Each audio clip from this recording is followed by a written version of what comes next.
Hello and welcome. I'm Sharon Benjamin, host of Leafless Not Lifeless. Thank you so much for joining me.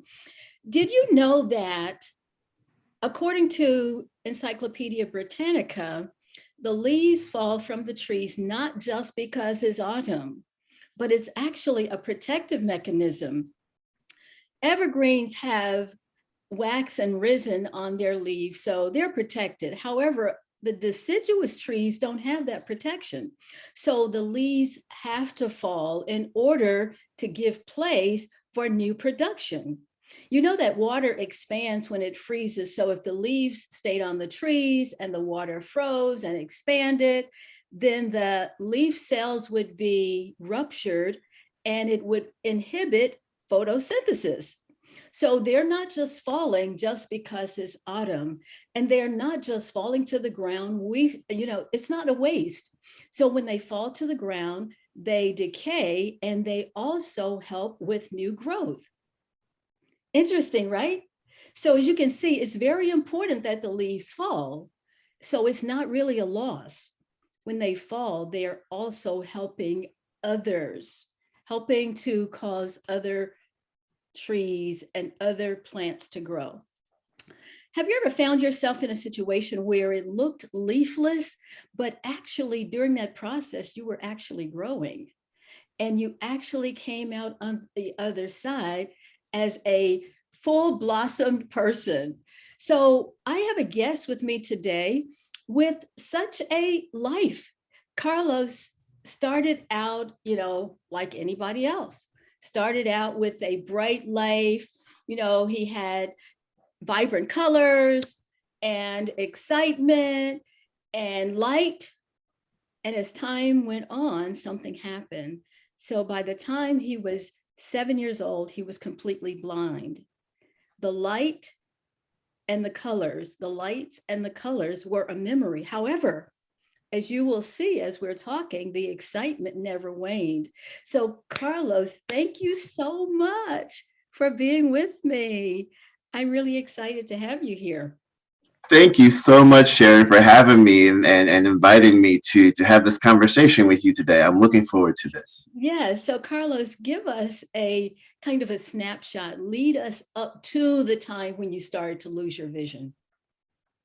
Right, as you described, I was a child who had what I think of as a pretty typical childhood. I grew up in a neighborhood where I would go outside and play with friends in the neighborhood, or friends who would come, spend the night at our house. We'd go outside and play in the yard, or in the street with other kids, what have you. And then I experienced difficulty with my vision. It first occurred in my left eye around the age of 6. I had what's called a detached retina, and I had a few surgeries, operations to repair the damaged retina. Then I had another one in my right eye roughly a year later. The surgeries were successful for a short time, and then scar tissue would form and block my vision. So as it stands today, I have no vision at all. When people discuss being blind, there's a spectrum, if you were, Yes. if you will, of blindness, from people who can see some form of light, shadow, shapes, colors. Maybe they have tunnel vision; they can only see out of what others would view as maybe just a little pinhole, or something like equivalent to if you were just to look through a pinhole. Yes. But yeah, so for me, I don't have any light perception, or I don't see shadows or shapes. I'm completely blind. Carlos, do you remember, as a kid, some of those questions that people ask little children, what's your favorite color, those kinds of things? Do you remember having a favorite color?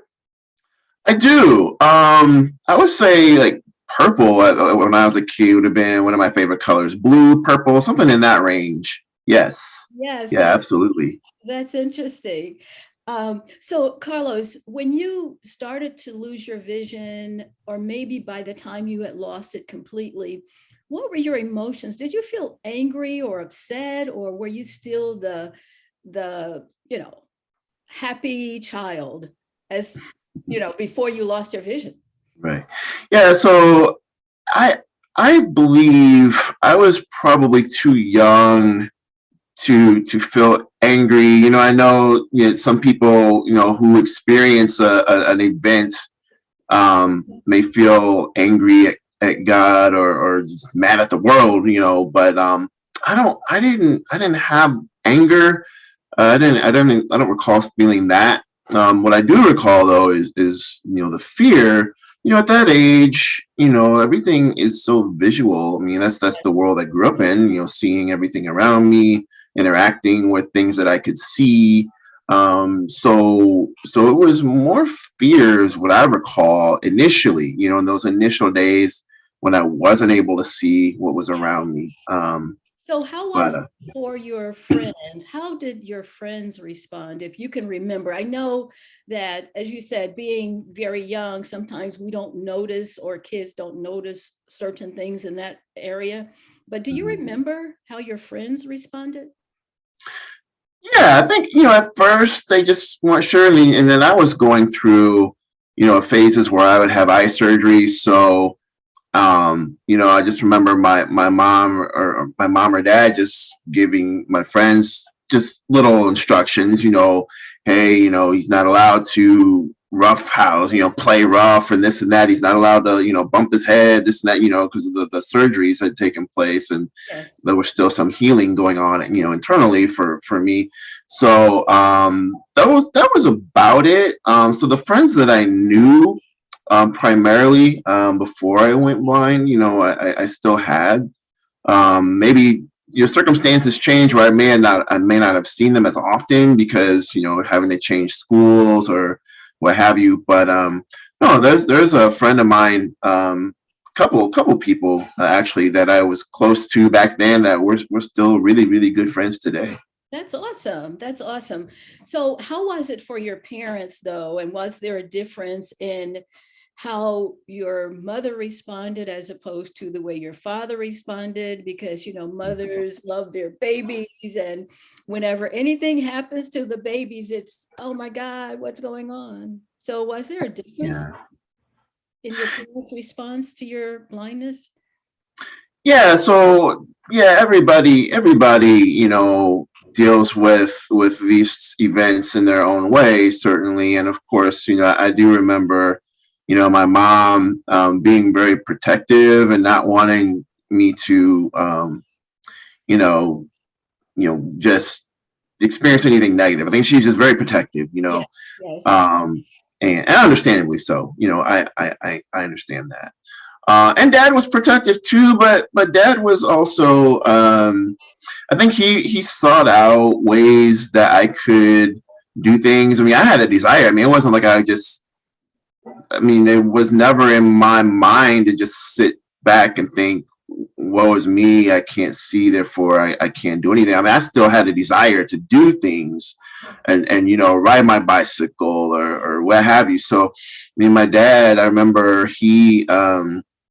and I don't know how, if he came up with this on his own, or if he saw it somewhere else, but he, as an example, took a card from a deck of playing cards Yes. and pinned it to the frame of his bicycle, such that as his tire rotated, the spokes of his tire, would pass, by the card, and Yes. it would make a little click sound. So as he would ride, it would make this click sound, and then I could actually ride my bicycle and follow him, and we could ride around the block. Or if a Yes. friend came over and rode my dad's bike, I would follow my friend. By hearing that sound, I could follow. But then, you know, sometime later, my dad acquired a tandem bicycle, so I would ride that with friends and neighborhood kids. And so, That's yeah, interesting. still had the enjoyment of bike riding, even though I couldn't see anymore.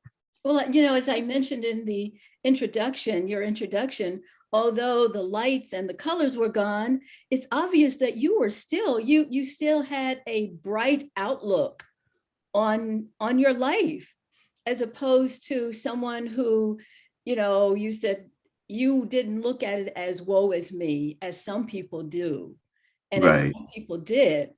And it sounds as if it was partly because your parents were so supportive.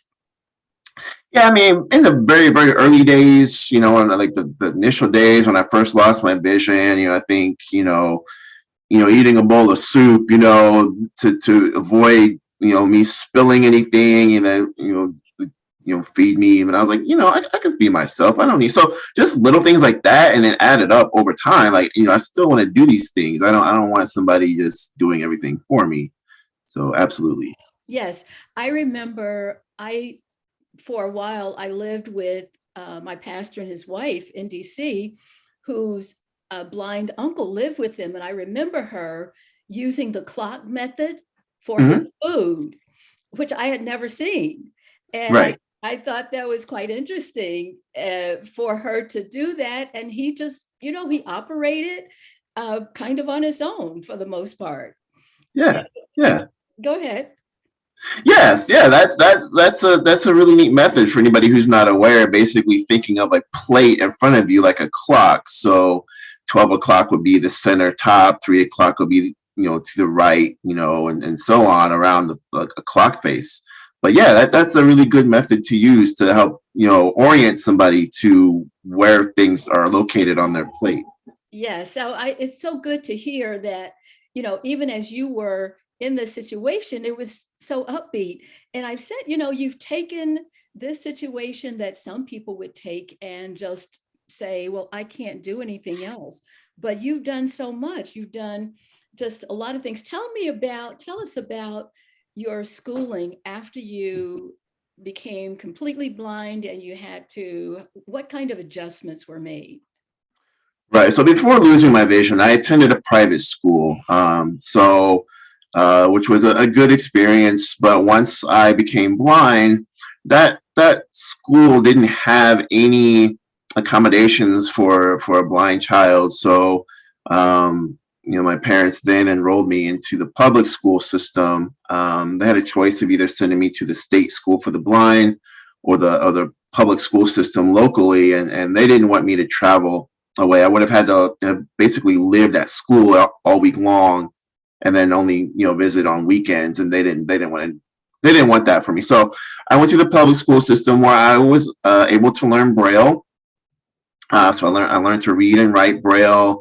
Everything you would think of as far as a child learning print alphabet letters and numbers. Had to learn all that in Braille, and then the math and all that stuff. Learned how to use a cane to get around in my school, and then also later, learning how to cross streets, in different, environments outside, from residential areas to downtown, crossing streets and what have you. So I began learning a lot. And then so I had that experience throughout the rest of elementary school into middle school.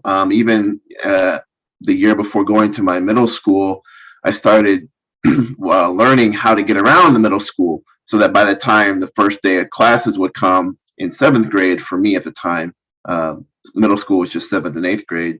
Yes. So that way, by the time I actually went to middle school, I would actually have a familiarity with the layout of the school. Yes. Same for high school. Yes, Carlos. So as you're talking, I keep thinking to myself that you were just a go-getter. So again, I'm sure because of your parents' influence, but you learned Braille, and I'm guessing that you were a top student in learning Braille and going forth and learning it pretty quickly. I did learn Braille pretty quickly initially. So Braille is actually a rather complex system, not to scare anybody away from it who wants to learn it, but there's a lot you have to learn. Not only the alphabet, there's a lot of contractions, math. I was introduced. I really had good teachers. So I was introduced certain symbols when necessary, when it came to learning the math and all that. So, and then there's even a math music, a Braille music code. So I did start taking some piano lessons in third or fourth grade, and my piano teacher Uh, he obtained a book and tried to teach me how to read the music notes in Braille. So I was surrounded by a lot of good teachers as That well. is phenomenal. That is awesome. So that just helps. As I said, I think there was something within you as well, because as we go on, and we'll talk some more about all of the things that you've accomplished. But so, Carlos, now we hear a lot about bullying in school. Mm. So did you experience any degree of bullying because of your blindness? I was fortunate in that I did not. No, I really did. And if there was any inkling of that, there were a lot of other students that would just tell somebody up, "Hey, stop that," or something. But nothing ever escalated to the point where a teacher needed to get involved, or I don't recall. It was nothing major. But if there was a hint of that, then there were certainly other students that were around that could intervene as well with me to stop the situation. But nothing really stands out in my mind as a specific event, so nothing memorable. So no, I was fortunate. That's good. So what are some situations perhaps where you may have gotten into a situation that was kind of questionable? You went shopping. What are some of the things that you did? So there was a time where, as I was describing, how I began to learn to use a cane to get around my school, and then learning how to cross streets. Well, the lesson I had at the time was learning a couple lessons, how to get around one of the local malls. So learning like how to know where you are based on the sounds and smells and textures that you can use in your environment, since you're not able to see. Yes. So I learned how to get to the candy store as one of my lessons one day, and the other part of that was beginning to learn how to use public transit. So how to have the correct money you need to catch the bus, and Yes. where to go to catch the bus, how to transfer. So one day, a friend of mine who had similar lessons decided that we would meet at the mall and get some candy. So like, and mom, understandably so, was very protective. So I Yes. knew she wouldn't be up for the idea. So I did ask dad, who came home from work before mom did, if I could do Play this. one parent against the other, huh? Not intentionally, not intentionally. But so I asked dad if I could do this, and he said, "You know what you're doing. You know how you." He asked a few questions, and I answered them appropriately, and he said, "Okay, okay." So I went off to the bus stop, caught the bus, met my friend at the mall, got some candy. On my way back home, I had to transfer to the bus that would take me to the bus stop closest to my house, but that bus had already left for the day. And so in the meantime, my mom got home and wondered where I was. My dad said I was at the mall. She said, "Oh, who'd he go to the mall with?" I guess he went by himself. And so she was a nervous wreck waiting for me to get back home. So when I called home to say I missed the final bus to get home, she came immediately to pick Huh? me up. Did she panic? I think she did a little, but she was fine. She didn't. She as an adult now, I'm sure looking back on it, she panicked, but she didn't really let that be known to me so much. She did really good. Okay. So Carlos, so you're at the point now, you're graduating from high school. Where do you go from there? Yeah, so growing up around older cousins who went off to college, I really felt that was something that I wanted to do as well.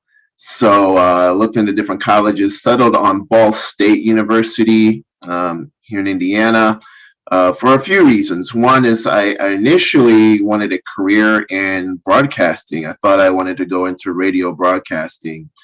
So they have a really good, well-known program for broadcasting. They call it telecommunications. It's also in relation to the town where I grew up, South Bend, Indiana. It's maybe about a 2.5 to 3 hour drive. So it's far enough to have the away from home experience without being, somewhere way across the country, so Yes. and then also Ball State is well known for services for students who have disabilities on campus. So all that played into my decision to go to Ball State University. So yeah, so I went to Ball State originally majoring in telecommunications before switching to business information technology. I figured that the technology route would be better for me. Um, and so, yeah, so I graduated from Ball State, majoring in business information technology with a minor in microcomputer applications. Then I went back to Ball State for graduate school in what's called information and communication sciences. And while I was in that master's program, I was able to land a full-time position at Ball State. So I worked for Ball State. I finished my master's degree and then continued working for Ball State, and up until just a couple years ago, So almost 3 years ago. so you have accomplished quite a bit. So what's next? Are you learning more, doing more? What's going on? Right. So actually, I'm back at Ball State again as a student. I'm taking classes online for a master's in business administration. So I'm currently into my second semester of that. And so, yeah, I continue to learn. I feel like it's for me. We don't know. None of us. We never know what opportunities lie ahead of us. Yeah. And so for me, I feel like whatever I can do to obtain certifications.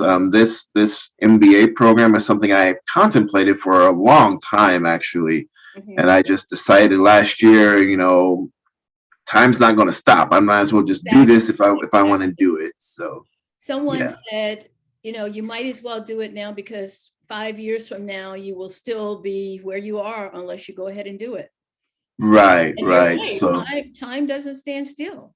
no, time doesn't stop. So I thought, well, I might as well just do this. So I went through applying to a couple different schools, but settled on Ball State. It just worked out well for me. So And yeah. you're still working with students with disabilities, but you do lectures as well, right?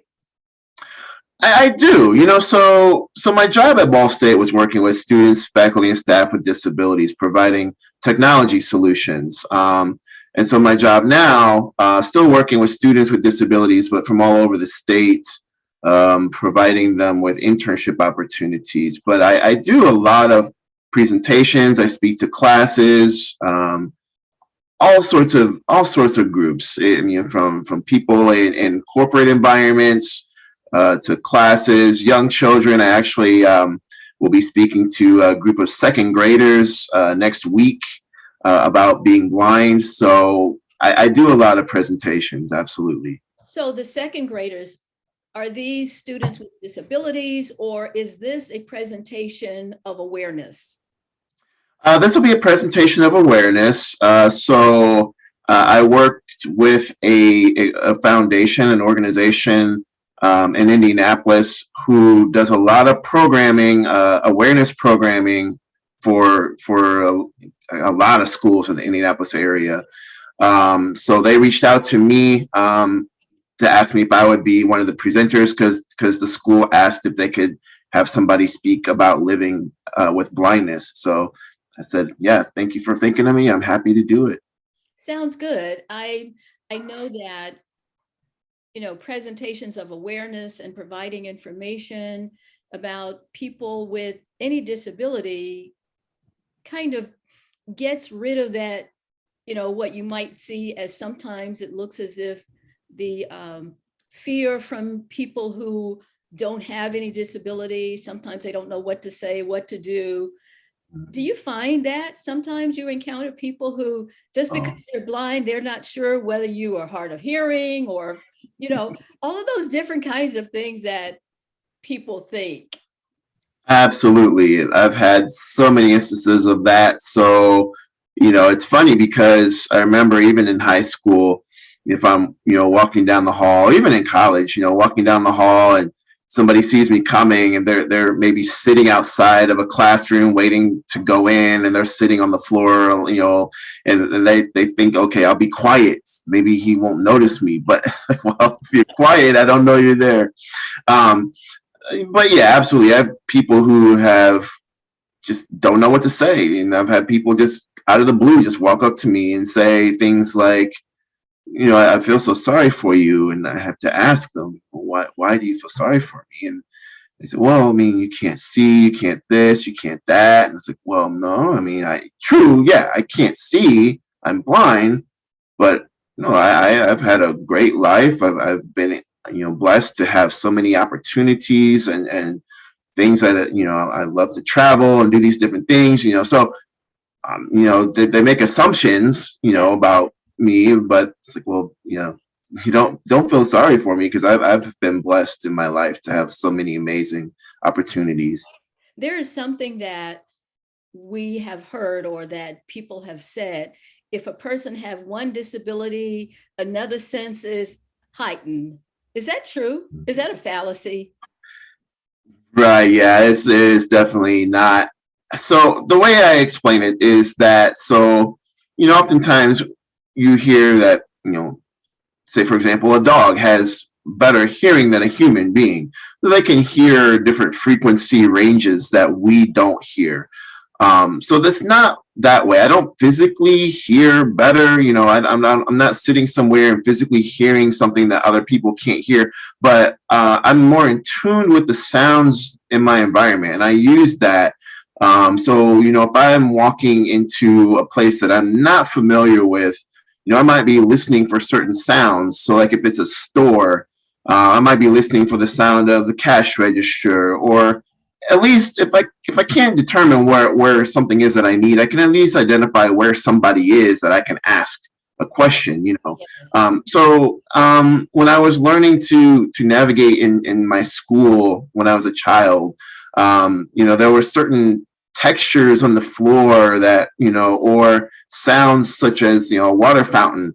Yeah. Okay, well, the water fountain is across from the boys' restroom, so I would use those types of sounds as orientation context clues, basically, Yes. to help with orientation. So Yes. yeah, I just say I'm more in tune with the sounds in my environment. I don't actually hear better than other people. And I think that's probably true for sighted people as well, because you infer certain things. For example, if you hear something going on in the house, that it's the furnace, or that it's the faucet, or because you're able to hear that. Carlos, so briefly, tell us about your position right now. You're program manager. Yes, I'm program manager for what's called the Gregory S. Ferrybox Center at Eskenazi Health. Eskenazi is a healthcare system in Indianapolis, but what we do is we provide internship opportunities to college students in the state who have either hearing, visual, orthopedic, or mobility-related disabilities. So a reason behind that is if you do any quick Google search on employment outcomes pertaining to people with disabilities, you'll quickly see that the unemployment rate is much higher for people with disabilities than it is for people without disabilities. So this is a way that we are working to bridge some gaps by providing experiences that students can add to their resumes to become more competitive when they enter the job market.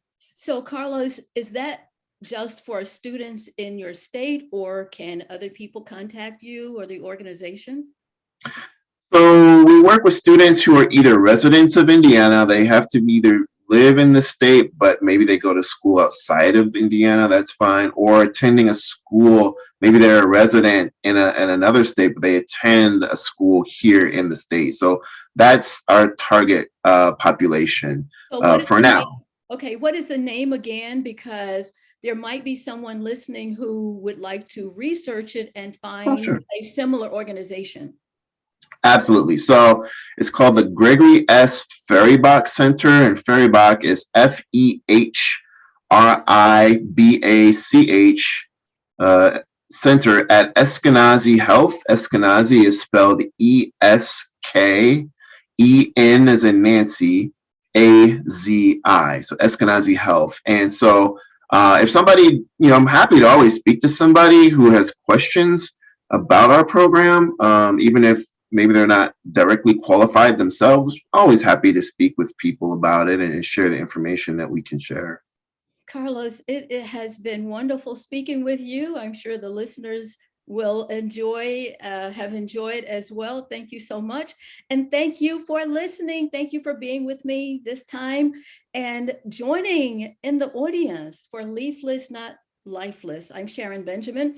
If you have a story of your going leafless, but growing and developing and blossoming, you may send me an email at leaflessnotlifeless@gmail.com. And maybe we can tell your story right here. Again, I'm Sharon Benjamin for Leafless Not Lifeless, and join me the next time for the next edition of Leafless Not Lifeless.